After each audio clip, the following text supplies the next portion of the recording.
আসসালামু আলাইকুম। এটিএন বাংলা সংবাদে সবাইকে স্বাগত জানাচ্ছি। আমি ভাবনা আহমেদ। শুরুতেই বিআরবি কেবল সংবাদ শিরোনাম। তাপমাত্রা বৃদ্ধিজনিত সংকট থেকে পৃথিবীকে বাঁচাতে ঐক্যবদ্ধ বৈশ্বিক পদক্ষেপ নেওয়ার আহ্বান প্রধানমন্ত্রীর।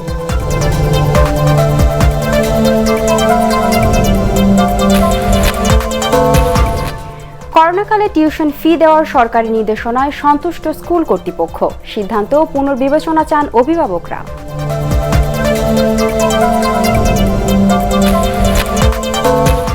এবং গতি বেড়েছে মেট্রো রেলের কাজে, দৃশ্যমান হচ্ছে স্টেশন। 2021-এর ডিসেম্বরে শেষ হবে কাজ, কর্তৃপক্ষের আশাবাদ।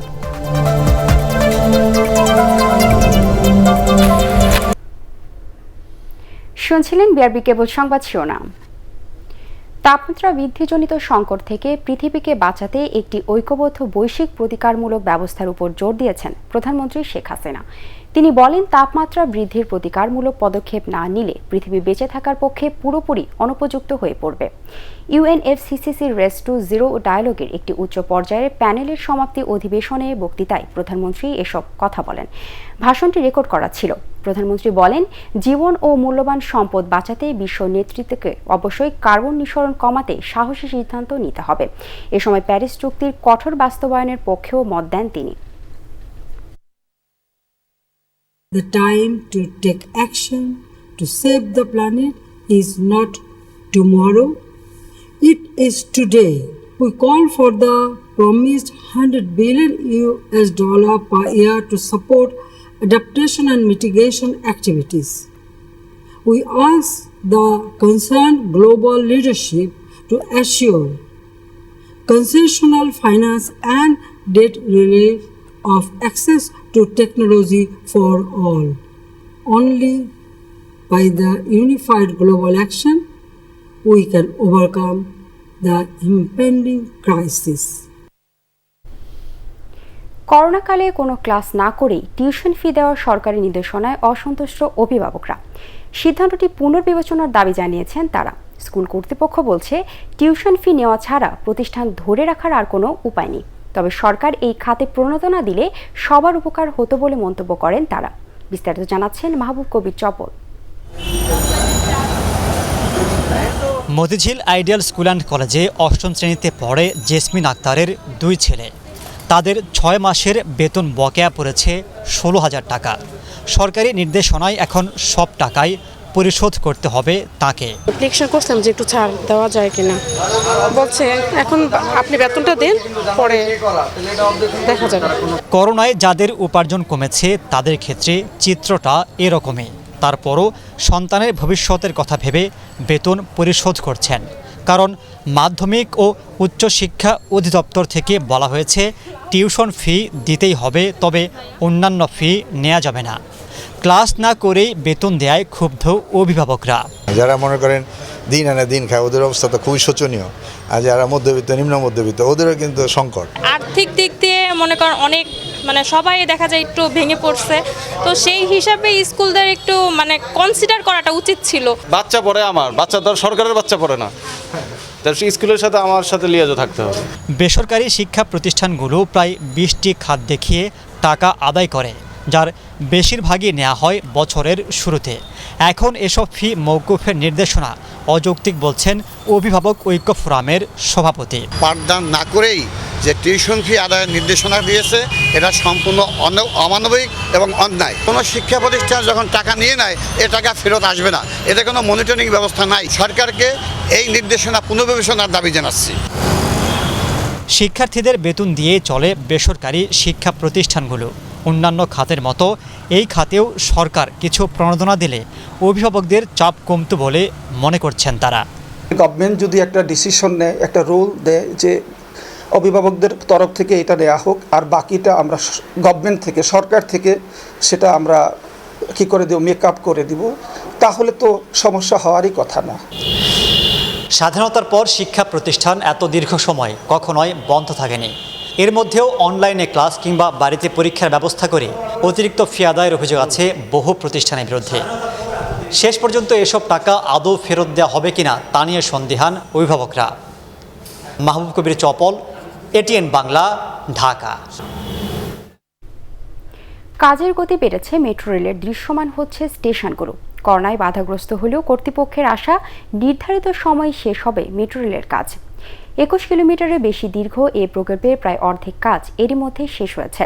সবকিছু ঠিক থাকলে আগামী বছর ডিসেম্বরে শেষ হবে মেট্রো রেলের কাজ। আরও জানাচ্ছেন শফিকুল ইসলাম শামীম। মেট্রো রেল আর স্বপ্ন নয়, দেশের প্রথম মেট্রো রেলের উত্তরা থেকে আগারগাঁও পর্যন্ত 12 কিলোমিটারের কাজ প্রায় পুরোপুরি দৃশ্যমান। এই অংশে অক্টোবর পর্যন্ত প্রায় 80% কাজের অগ্রগতির কথা জানিয়েছে মেট্রো রেল কর্তৃপক্ষ। মেট্রো রেলপথ এবং স্টেশন কাঠামো জানান দিচ্ছে চলাচলের জন্য প্রস্তুত হওয়ার পথে স্বপ্নের উড়াল ট্রেন। স্বাধীনতা সুবর্ণ জয়ন্তীর যে বছরটা, এই বছর 16 ডিসেম্বর আমরা মেট্রো রেল চালু করার এক সংশোধিত পরিকল্পনা মাননীয় প্রধানমন্ত্রী দিয়েছিলেন।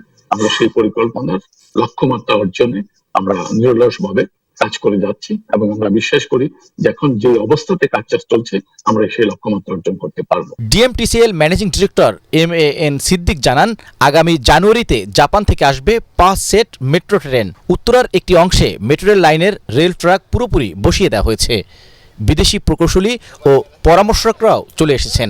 2টা মেট্রো ট্রেনের নির্মাণ পরিপূর্ণভাবে সম্পন্ন হয়েছে এবং আরো 3টা মেট্রো ট্রেন ডিসেম্বর মাসের ভিতরে সম্পন্ন হবে।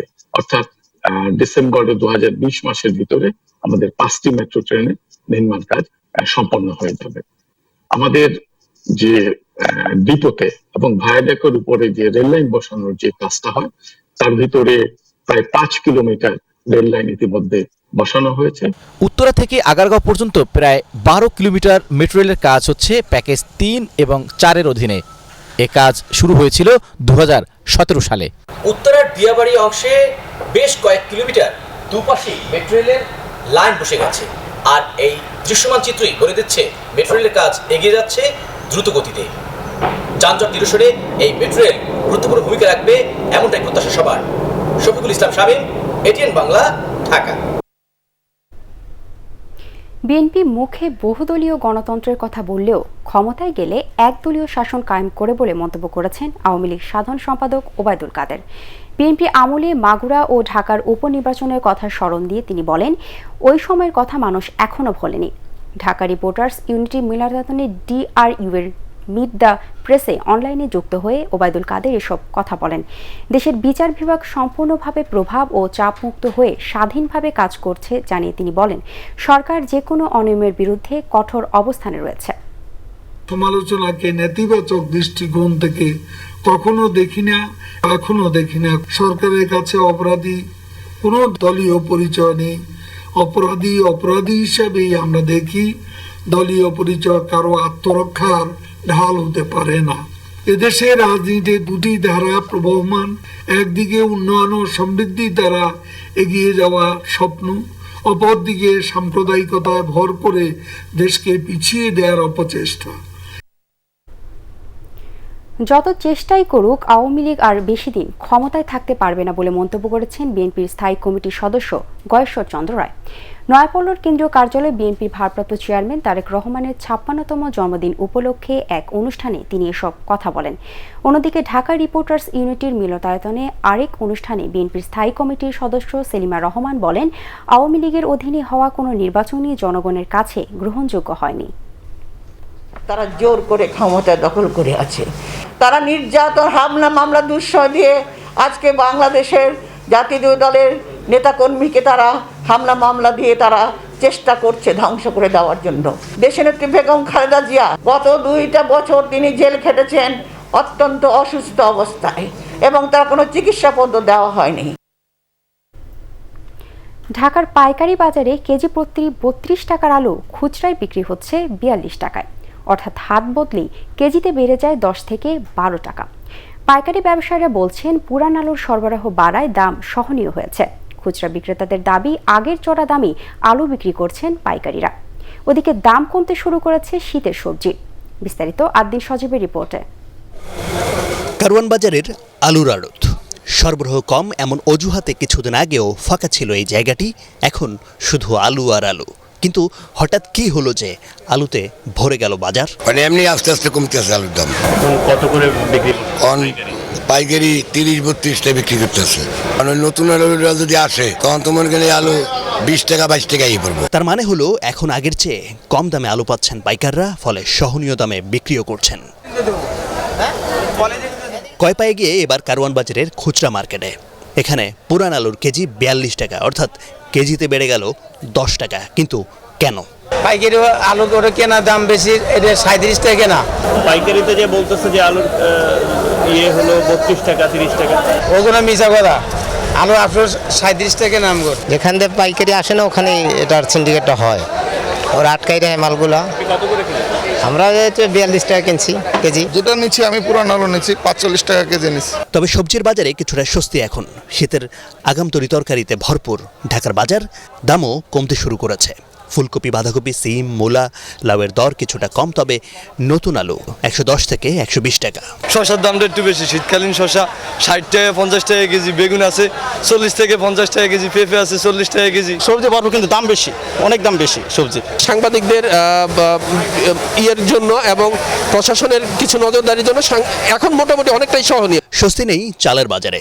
বিক্রেতারা বলছেন বৈশাখের আগে দাম কমার সম্ভাবনা কম। বৈশাখের যে সিজনটা যদি ঠিক মতো আসে, আল্লাহ সহিসালামত আনে, তাহলে আশা করা যায় একটু কম খাওয়া যাবে। বাজার পরিস্থিতি স্বাভাবিক রাখতে নজরদারি আরও বাড়ানোর দাবি জানিয়েছেন সাধারণ ক্রেতারা। আদ্দিন সজীব, এটিএন বাংলা, ঢাকা। এবারে আল আরাফা ইসলামী ব্যাংক অর্থ সংবাদ।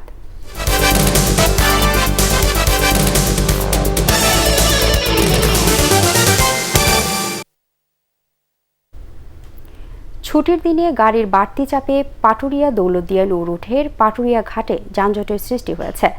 পারাপারের অপেক্ষায় রয়েছে 350-র বেশি বাস, ছোট গাড়ি ও পণ্যবাহী পরিবহন। বিআইডব্লিউটিসির পাটুরিয়া ঘাট ব্যবস্থাপক সালাম হোসেন জানান, ছুটির দিন হওয়ায় বাড়তি চাপ রয়েছে ঘাটে। পারাপারের কাজ চলছে 17টি ফেরি দিয়ে। এবারে মিল্কভিটা আন্তর্জাতিক সংবাদ।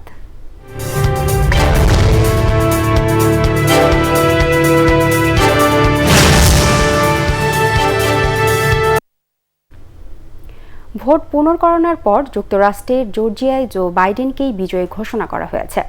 ভোট হাতে গণনার পর এই ঘোষণা দেওয়া হয়। এতে দেখা গেছে প্রেসিডেন্ট ট্রাম্পের চেয়ে 12,284 ভোট বেশি পেয়েছেন বাইডেন। জর্জিয়ায় 1992 সালের পর এই প্রথম কোনো ডেমোক্র্যাট প্রার্থী বিজয়ী হলেন। পেনসিলভেনিয়া, মিশিগান ও উইসকনসিনে জয় নিশ্চিত হওয়ার পর গত 7 নভেম্বর জো বাইডেনকে নবনির্বাচিত প্রেসিডেন্ট বলে ঘোষণা দেয় বিভিন্ন গণমাধ্যম। তবে দুই প্রার্থীর মধ্যে ব্যবধান অনেক কম থাকায় ভোট পুনর্গণনার সিদ্ধান্ত নেয় জর্জিয়া। এবারে সন্ধানী লাইফ ইন্স্যুরেন্স কোম্পানি লিমিটেড বাণিজ্য সংবাদ।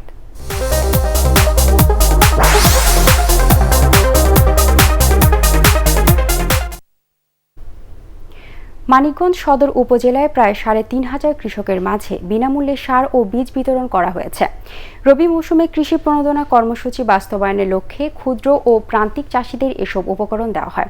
1 বিঘা পরিমাণ জমির জন্য প্রত্যেক কৃষক পেয়েছেন সার, সরিষা, ভুট্টা, বোরো ধান ও সূর্যমুখীর বীজ।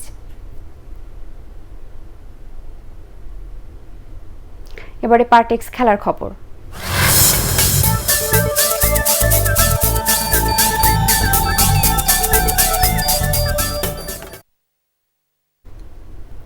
আর্জেন্টিনার হয়ে বিশ্বকাপ বাছাই পর্বের ম্যাচে পেরুকে হারিয়ে স্পেনে ফিরে ঝামেলায় পড়লেন লিওনেল মেসি।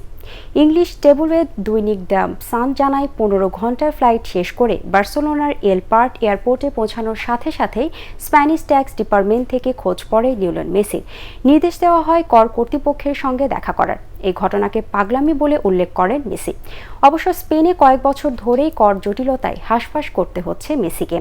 কর ফাঁকির দায়ে 2016 সালে তাকে 21 মাসের কারাদণ্ডাদেশ দেয় স্প্যানিশ আদালত। যদিও স্পেনের আইন অনুযায়ী আগে দণ্ডপ্রাপ্ত না হলে 2 বছরের কম সময়ের সাজায় জেল খাটতে হয় না। শেষ করার আগে বিআরবি কেবল সংবাদ শিরোনাম আরও একবার। তাপমাত্রা বৃদ্ধিজনিত সংকট থেকে পৃথিবীকে বাঁচাতে ঐক্যবদ্ধ বৈশ্বিক পদক্ষেপ নেওয়ার আহ্বান প্রধানমন্ত্রীর।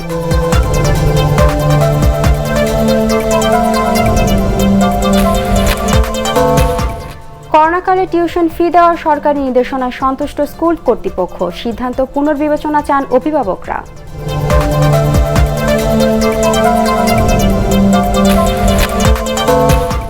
এবং গতি বেড়েছে মেট্রো রেলের কাজে, দৃশ্যমান হচ্ছে স্টেশন। 2021-এর ডিসেম্বরে শেষ হবে কাজ, কর্তৃপক্ষের আশাবাদ।